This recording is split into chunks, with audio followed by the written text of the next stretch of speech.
হচ্ছে সেবার নামে খ্রিস্টবাদীরা বিশ্বজুড়ে তিত্ববাদ কায়েমের স্বপ্ন দেখছে।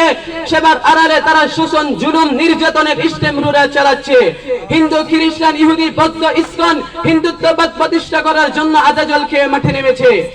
প্রিয় উপস্থিতি, একদিকে বিশ্ব সন্ত্রাস, আমেরিকা মদত, ইসরায়েলের টার্গেট হলো বিশ্ব মানচিত্র থেকে ইসলাম ও মুসলিমদের নাম নিশানা মুছে ফেলে ইহুদিবাদ প্রতিষ্ঠা করে পৃথিবীতে রাজত্ব করা আর নিজেদের আধিপত্য প্রতিষ্ঠা করা।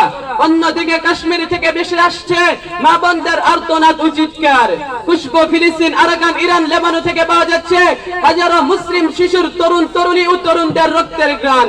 সুতরাং বুঝতে পারলাম মুসলিম উম্মাকে মাটির সাথে মিশিয়ে দিতে সমস্ত কুফুরির শক্তি এক হয়ে দাঁড়িয়েছে। প্রিয় উপস্থিতি, বলতে ভাষা হারিয়ে যায়, লিখতে কলম থেমে যায়, ভাবতে বিবেক কেঁদে উঠেছে। আজ বর্তমান বিশ্বের কি করুণ অবস্থা! পুরো পৃথিবী পাপাচার, অনাচার, অন্যায়, অবিচার, জুলুম, অত্যাচার, নির্যাতনে ভরে গিয়েছে।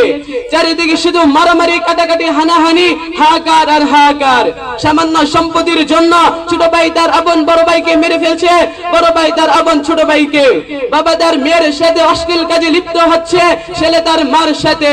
সরকার দেশের প্রতিটি স্থানে পতিতালয় খুলে দিচ্ছে যুবকদেরকে ধ্বংস করে দেওয়ার জন্য। একই করুণ অবস্থা বর্তমান বিশ্বের।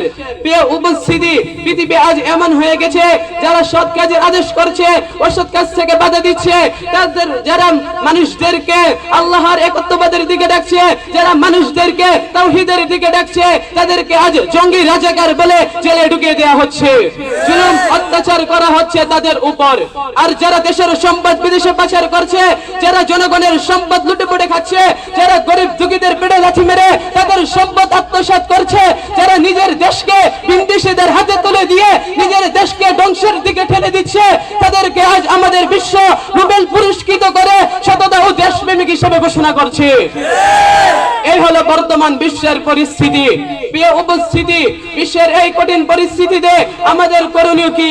আমাদের করণীয় হলো বিশ্বের সকল মুসলিমদেরকে ঐক্যবদ্ধ হতে হবে। নবী করিম সাল্লাল্লাহু আলাইহি ওয়াসাল্লাম পবিত্র হাদিস শরীফে বলেন, আল মুসলিমুনা কাজাসাদিন ওয়াহিদিন ইন ইশতাকা রাসুহু ইশতাকা কুল্লু ওয়া ইন ইশতাকা আইনুহু ইশতাকা কুল্লু। তাই আমাদের সকল মুসলিমদেরকে ঐক্যবদ্ধ হতে হবে। যেভাবে আজ থেকে 1450 বছর আগে হযরত ওসমান রাদিয়াল্লাহু তাআলা আনহুর হত্যার সংবাদ শুনে 1400 সাহাবী ঐক্যবদ্ধ হয়ে নবী করিম সাল্লাল্লাহু আলাইহি ওয়াসাল্লামের হাতে হাত রেখে তারা এই প্রতিজ্ঞাবদ্ধ হয়েছিলেন যে ওসমান রাদিয়াল্লাহু তাআলা আনহুর হত্যার বদলা নেবেন। আমরা যদি আজকে পৃথিবীর সকল মুসলিম ঐক্যবদ্ধ হতে পারি, সেই প্রতিজ্ঞাবদ্ধ হতে পারি, তাহলে কোন খ্রিস্টান রাষ্ট্র, কোন ইহুদি রাষ্ট্র, পৃথিবীর কোন স্থানে কোন মুসলিম রাষ্ট্রের উপর, কোন মুসলিমের উপর জুলুম, অত্যাচার, নির্যাতন করা তো দূরের কথা, তাদের দিকে চোখ দিয়ে তাকানোর সাহস পাবে না। প্রিয় উপস্থিতি, আমাদের দ্বিতীয় করণীয় হলো ইহুদি নাসারা দেশ থেকে সম্পর্ক ছিন্ন করতে হবে।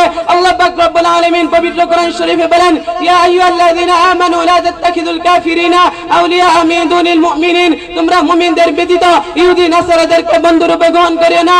আল্লাহ পাক রব্বুল আলামিন অপর এক আয়াতে বলেন, ইয়া আইয়ুহাল্লাযীনা আমানু লা তাত্তাখিযুল ইয়াহুদা ওয়ান নাসারা আউলিয়া বা'দুহুম আউলিয়াউ বা'দ। তোমরা ইহুদি নাসারাদেরকে বন্ধুরূপে গ্রহণ করিও না। তারা পরস্পরের বন্ধু, তারা কখনো মুসলিমদের বন্ধু হতে পারে না, তারা মুসলিমদের শত্রু। প্রিয় উপস্থিতি, আমাদের তৃতীয় করণীয় হলো পৃথিবী থেকে গণতন্ত্র মুছে দিতে হবে।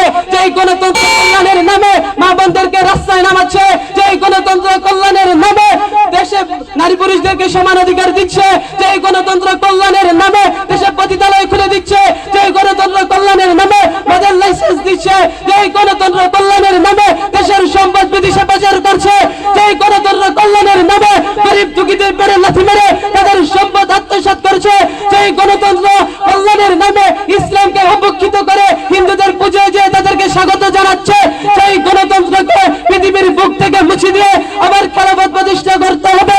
যদি তার জন্য আমাদের জীবন দিতে হয়, আমরা জীবন দিব। যদি রক্ত বিলাতে হয়, আমরা রক্ত বিলাবো। তারপরে আল্লাহর এই জমিনে আবার খেলাফত প্রতিষ্ঠা করব। প্রিয় উপস্থিতি, আল্লাহ পাক রব্বুল আলামিন আমাদের সবার বুকের ভিতরে আবার নতুন করে খেলাফত প্রতিষ্ঠা করার মতো সেই চিন্তা চেতনা আমাদেরকে লালন করার মতো তৌফিক দান করুক। ওয়া মা তাওফিকি ইল্লা বিল্লাহ। আসসালামু আলাইকুম ওয়া রাহমাতুল্লাহি ওয়া বারাকাতুহু।